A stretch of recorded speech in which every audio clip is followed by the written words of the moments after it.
What is going on, everyone? This is Eric coming at you from just outside Hartford, Connecticut, for the last time with the regular season standings for the 2020 MLB season.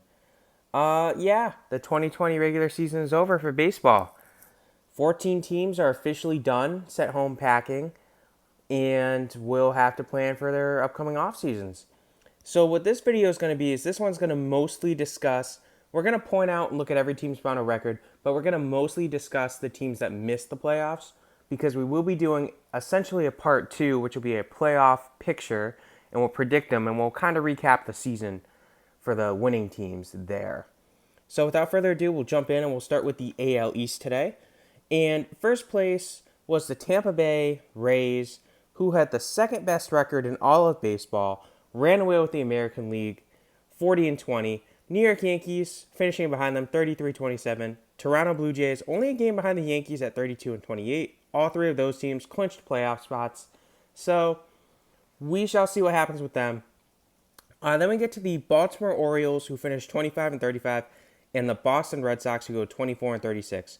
So obviously, when Baltimore started off red hot this season, we all knew it was a mirage. We all knew the Red Sox or the Orioles were not going to be that good. Same thing with Boston. When Boston started off ice cold, we all knew the Red Sox weren't going to be that bad. But looking at the end of the season here, I'm not too surprised that Baltimore finished just ahead of Boston. But as if the season would have been another week or two, I think they would have flip-flopped in the standings. Boston was heating up as the season was coming to an end. Baltimore was cooling off. So, I think when Boston realized they were out of contention for that top pick, they kind of said, you know what, it's okay. We'll try to get some young kids some more at bats, and the young kids were doing better than they were expecting. So, good for Boston, good for Baltimore as well to not come in last place in a season. So the future's bright for both of them. Both of the teams called up a good amount of prospects this season.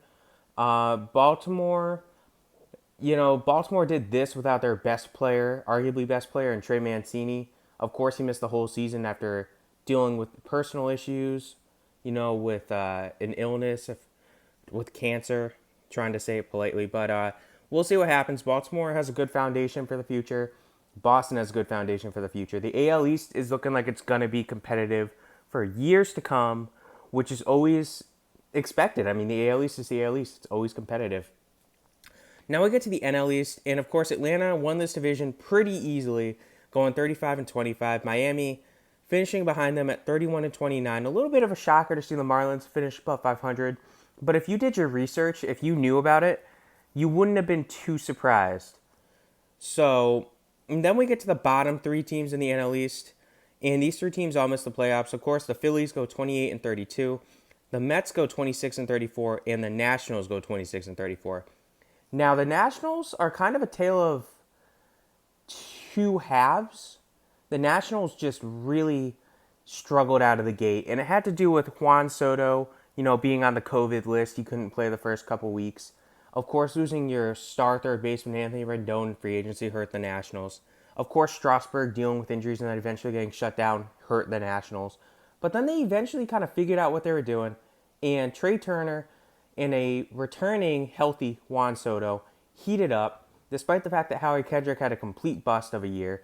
And those two really helped carry the Nationals, despite the fact that both Corbin and Corbin and Scherzer just weren't the same as they were last year. So the Nationals, if the season would have continued, they definitely would have jumped over the Mets and probably the Phillies as well. The Mets the Mets, they knew it was a lost season when Syndergaard was shut down before the original season was going to start in March. So the Mets kind of were expecting that, and it is what it is with the Mets. The Phillies, they shouldn't have been in this position. You shouldn't be below 500 with all the money you have on the payroll.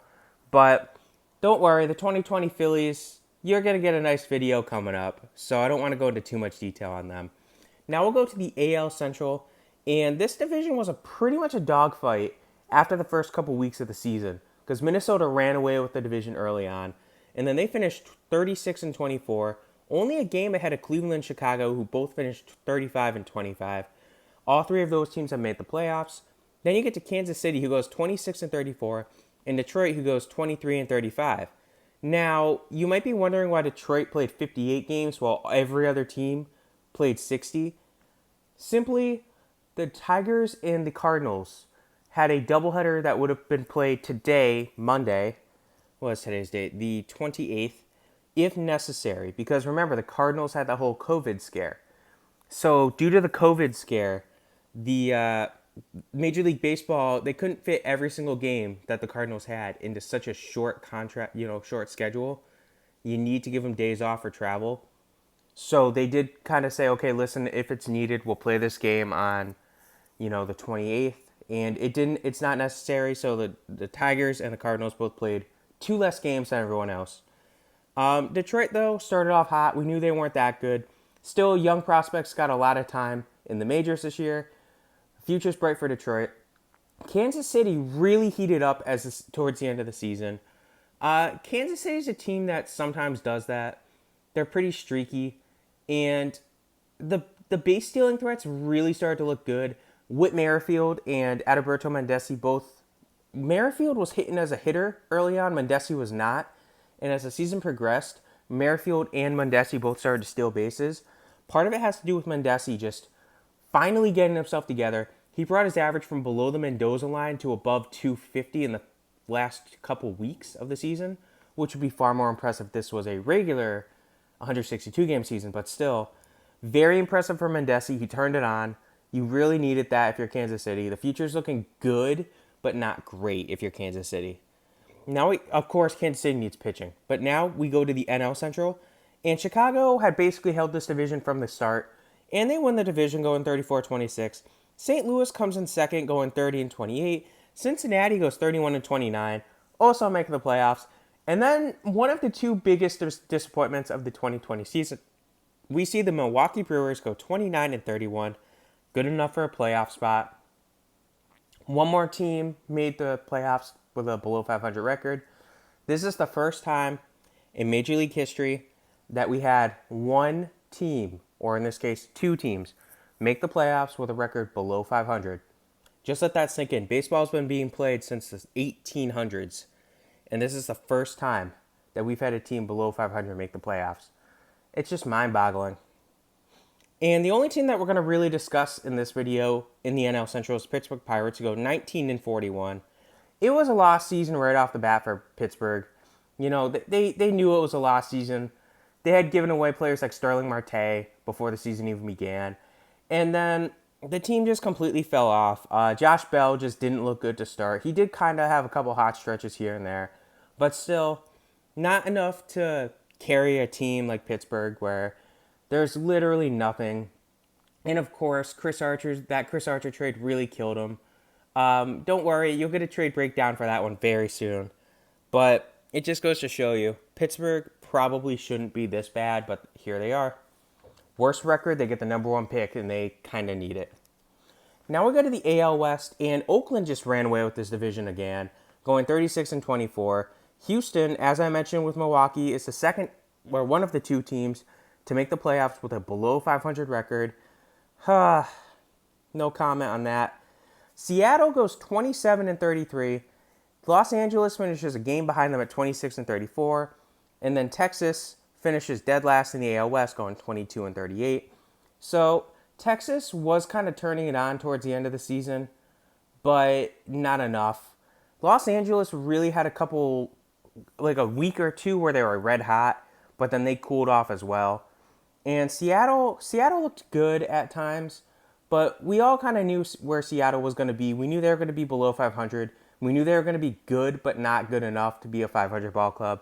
And even if Seattle made the playoffs over, say, Houston, they would get destroyed. They don't have the talent to hang with the big boys of New York, Cleveland, Chicago, Toronto, Tampa Bay, Minnesota, Oakland. So, yeah, Seattle, they need a couple more years. Lastly, we have the NL West. And many people are saying the World Series winner is going to come from the NL West. And that's, of course, because the World Series favorite, according to many, is the Los Angeles Dodgers, who went 43-17, which is obviously good enough for the best record in baseball this season. San Diego finished behind them, 6 games behind them, 37-23. Both teams are looking very good. Then you get the San Francisco Giants going 29-31, Colorado Rockies 26-34, and Arizona Diamondbacks 25-35. So San Francisco was actually very close to make the playoffs. So on the final day of baseball, the last NL wildcard spot was between the Brewers, the Giants, and the Phillies. Phillies lost, which meant they were automatically eliminated. The Giants lost, which means they were eliminated. And the Brewers lost, but due to head-to-head tiebreakers, they had the same record as the Giants. They would move on. But had the Giants won and the Brewers lost, the Giants would have moved on to the playoffs. But again, it's probably more of a blessing because the Giants don't have a postseason roster. They're just not prepared for postseason baseball. And the future's looking decent, but not as good as you'd hope for the Giants. Colorado, again, they did a little better than I was expecting them to do. But we all knew that red hot start was a mirage. We all knew the pitching staff was going to regress, and they did. We all knew the hitters were going to do a little better, and they kind of did, but not really. I mean, Arenado just really had a bad season this year for Colorado. So a lot of people are questioning his future in Colorado. He very well might be traded this offseason. Arizona, again. Arizona did better than expected. They gave up a lot of players, of course. We saw them acquire Starling Marte before the season and then trade him at the trade deadline. We saw them get rid of Robbie Ray, a pending free agent. We saw them get rid of Jake Lamb, who a couple years ago looked like he was a bright future star at third base. They just ended up designating him for the assignment. So the future's looking decent, but murky in Arizona because I don't understand Arizona. Here we are. It looks like you should be going to a rebuilding year, and you sign Bumgarner and trade for Starling Marte. So, again, Arizona still confusing me. But that was the final MLB regular season standings. I will try to do a video after every round of the playoffs, just because we might as well discuss what happened. But I hope you guys enjoyed this video. I hope you guys enjoyed this series. For the 2021 season, it won't be weekly. It's going to be either bi-weekly or every month, once a month. Probably going to be bi-weekly. But I hope you guys enjoyed this. Have a great rest of your day.